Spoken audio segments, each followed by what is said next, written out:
आप सबने देखा और आज के ऐतिहासिक दिन के गवाही बने।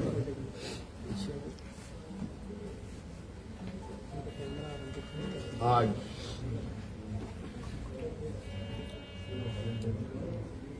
भव्य शपथ ग्रहण के बाद नई सरकार गठन के मार्ग प्रशस्त हुए हैं। उसके पश्चात आज हम लोग प्रोजेक्ट भवन में आए हैं और बहुत सारे बिंदुओं के साथ पदाधिकारियों को निर्देश भी दिया गया। उनमें से कुछ महत्वपूर्ण बिंदु हमारे सामने थी जिसका हम लोगों ने निष्पादन किया। आप सब लोगों ने देखा और आप सब लोगों को मालूम है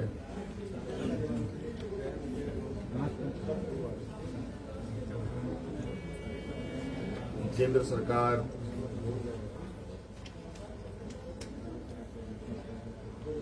देश की रक्षा हेतु अग्निवीर जैसी कार्यक्रम को चला रही है।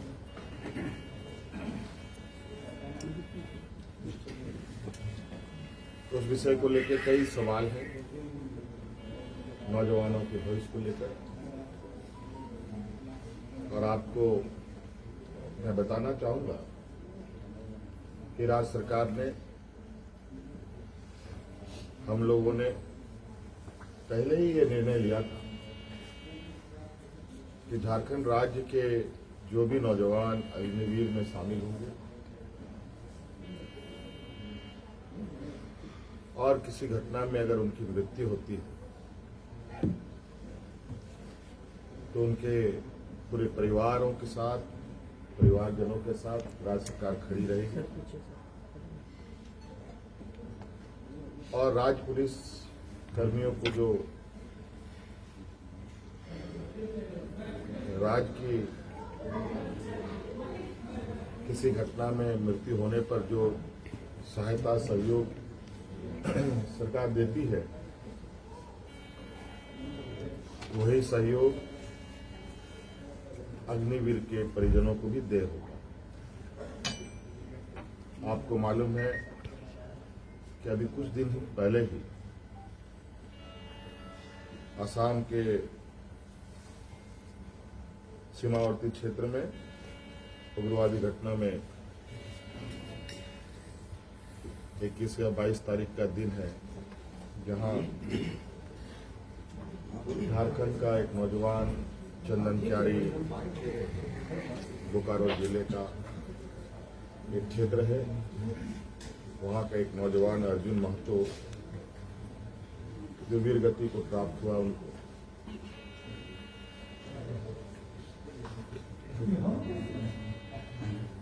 और आज हमने उनके परिजनों को बुलाया।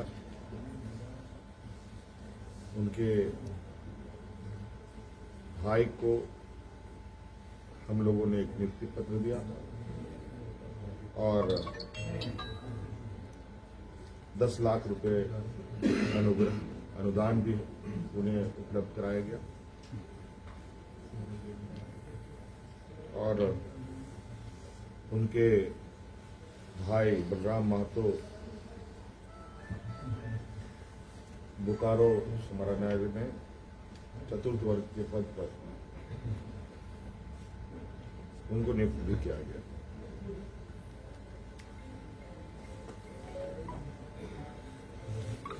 लगभग मुझे लगता है इस घटना को हुए हफ्ता दिन हुआ होगा और हमारी कोशिश थी कि अविलंब उनको ये सहायता उपलब्ध कराया जाए, क्योंकि आप सबको मालूम है कि राज्य में आचार संहिता लागू था, सरकार गठन की प्रक्रिया चल रही थी और सरकार गठन होने के पहला कदम हम लोगों ने उस पीड़ित परिवार के साथ खड़ा होने का अपना संकल्प पूरा किया। इसके अलावा आज सभी विधायकों को 81 विधानसभा में जो चुने गए सदस्यों को शपथ ग्रहण हेतु प्रोटेम स्पीकर के रूप में प्रोफेसर स्टीफन मरांडी जी को चुना गया और ये भी निर्णय लिया गया कि आगामी 9 से 12 तारीख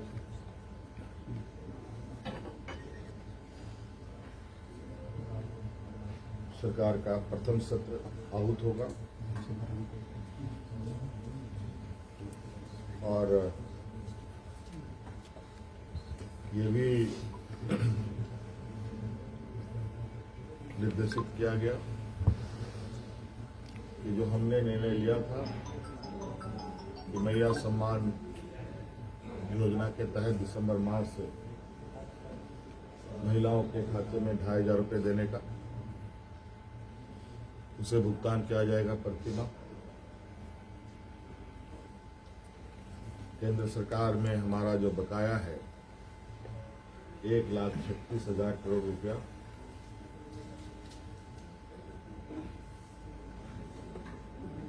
जो केंद्रीय सरकारी उपक्रमों पर है,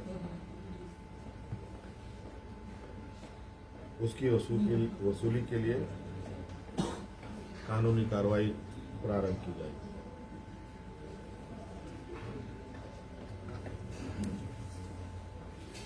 आपको पता है ये राज्य देश का सबसे पिछड़ा राज्य है। यहाँ पर सामाजिक सुरक्षा, सोशल सिक्योरिटी अत्यंत महत्वपूर्ण और आवश्यक है। इसके तहत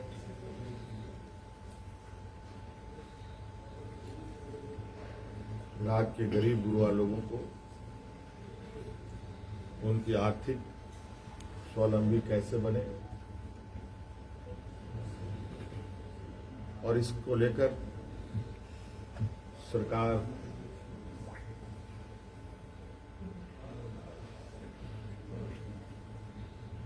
को अपनी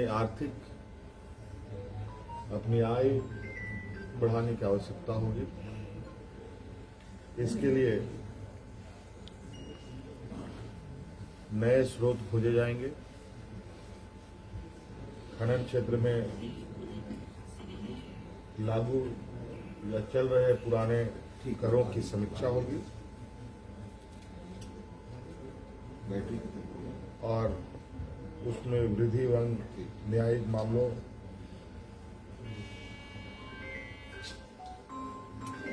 जो लंबित है उन सबको त्वरित गति से खत्म किया जाएगा।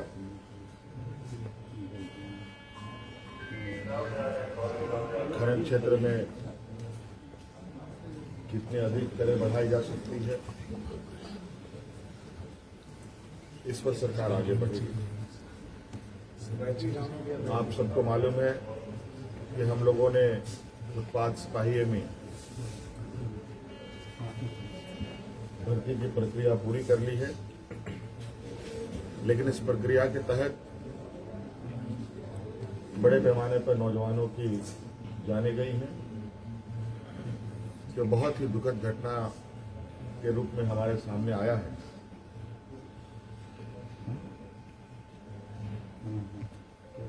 क्योंकि भविष्य में भी बड़े पैमाने पर पुलिस की बहाली होनी है, इसलिए अविलंब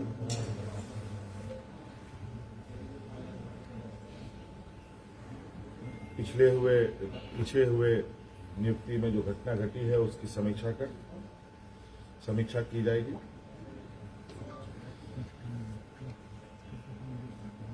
राज्य में सभी पदों पर नियुक्ति के लिए जेपीएससी और जेएसएससी तथा अन्य प्राधिकार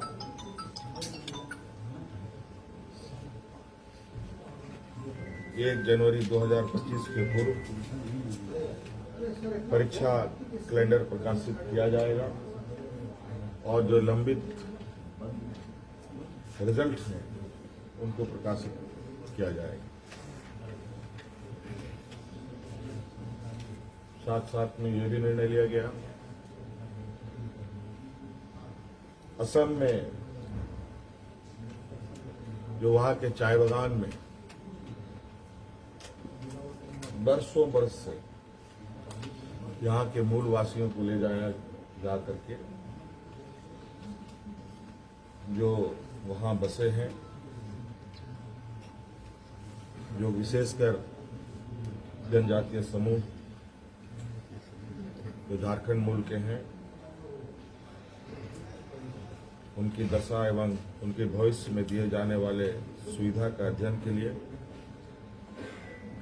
सर्वदलीय प्रतिनिधि मंडल एवं पदाधिकारियों का दल असम जाकर जमीनी स्तर पर अध्ययन करेगी और सरकार को प्रतिवेदन सौंपेगी। ये कुछ महत्वपूर्ण बिंदु आपके हम समक्ष हमने रखा है। बाकी चीजें और भी है जो हम समय समय पर आप सब लोगों के समक्ष अवगत कराने का काम करें।